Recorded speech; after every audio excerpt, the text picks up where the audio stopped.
ये तो कुछ पॉइंट्स हो गए कि हम झूठ कब बोलते हैं, सच को कब अवॉइड करते हैं।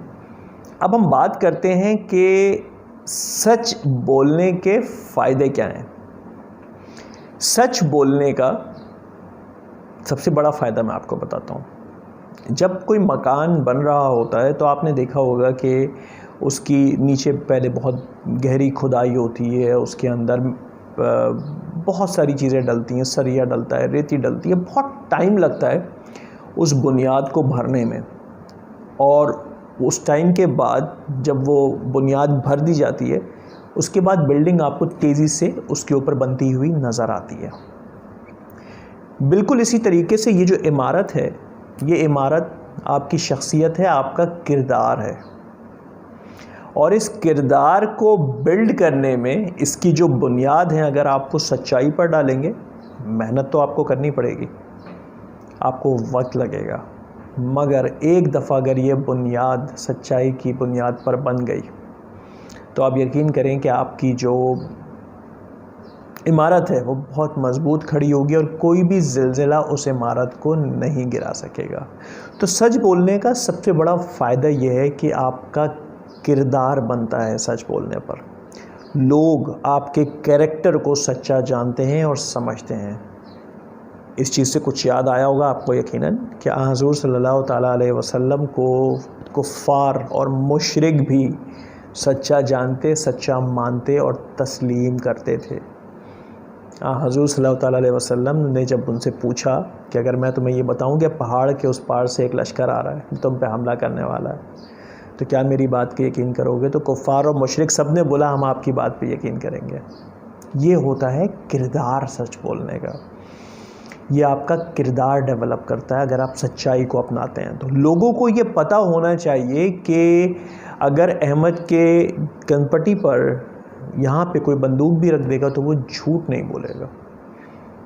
और इससे लोगों के अंदर एक ट्रस्ट बिल्ड होता है कि ये इंसान कभी झूठ नहीं बोल सकता। और यकीन करें कि अगर आप सच बोलना शुरू करेंगे तो आपके अंदर ऐसी आपकी शख्सियत में ऐसे ट्रेड्स पैदा होने शुरू होंगे, खुसूसियात पैदा होने शुरू होंगी जो आज के दौर में दूसरे लोगों में नहीं होती। मैं एक छोटी सी आपसे एक पर्सनल एक्सपीरियंस शेयर करूंगा। मेरे बचपन के सबसे पहले मेंटोर जिनके साथ मैंने अपनी लाइफ में सबसे ज़्यादा टाइम गुजारा, जब मैं बहुत छोटा था तो उन्होंने मुझसे एक बात बोली कि दानिश, मैं एक ऐसा इंसान ढूंढ रहा हूँ जो मुझे मिल के नहीं दे रहा, उसके अंदर सिर्फ एक खुसूसियत होनी चाहिए।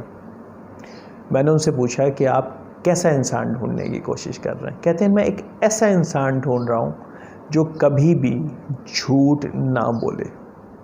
और उस वक्त से मैंने ये ठान ली कि मैं वो इंसान बन के अपने उस्ताद को, अपने टीचर को, अपने मेंटोर को दिखाऊंगा जो झूठ ना बोलता हो। क्या मैंने उसके बाद से लेके आज तक झूठ नहीं बोला? ऐसा नहीं है, मैंने झूठ बोले होंगे और मैं शायद कभी कभी झूठ बोल लेता हूँ, मगर मेरी झूठ बोलने का जो रेशो है वो ऑलमोस्ट ना बोलने के बराबर है। जब तक कि उस झूठ बोलने से किसी को फ़ायदा ना हो जाए या कोई ऐसी बात कि जिसमें झूठ बोलने के अलावा कोई रास्ता ही ना बचाओ। ये समझ लीजिए कि साल में अगर इक्का दुक्का मैं झूठ बोल लेता हूँ तो वो मेरे लिए वो भी बहुत होता है। और जब भी मेरे मुंह से कभी झूठ निकल जाए तो मैं बैठ के उसको ज़रूर एनालाइज़ करता हूँ कि मैंने ये क्या किया, मैंने ये झूठ क्यों बोला, मैं इसको कैसे अवॉइड कर सकता था। देखिए, गलती हमसे और आपसे हर शख्स से होती है। गलती करना इंसान के अंदर है, क्योंकि इंसान बना है अंश से। अंश कहते हैं भूलने को, इंसान बना है भूलने से। इंसान का जो लफ्ज़ है वही भूल से स्टार्ट हुआ।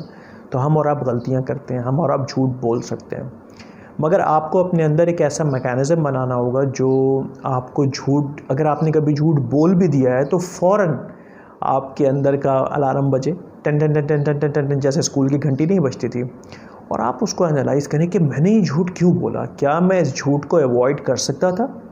अगर मैं झूठ को अवॉइड करता तो क्या नुकसान हो जाता? और यकीन करिए कि अगर आप सिर्फ अपने अंदर ये मैकेनिज़्म बना लेंगे कि झूठ बोलने पे आपको हर दफ़ा आपके अंदर टन टन टन टन घंटी बजनी शुरू हो जाए, फायर ब्रिगेड की घंटे की तरह, तो आपका झूठ कम से कम होता जाएगा और आपका झूठ पे कंट्रोल बेहतर से बेहतर होता जाएगा। तो झूठ ना बोलने का और सच बोलने का सबसे बड़ा फ़ायदा यह है कि आपका किरदार बिल्ड होगा। चलते हैं अगले सेगमेंट की तरफ।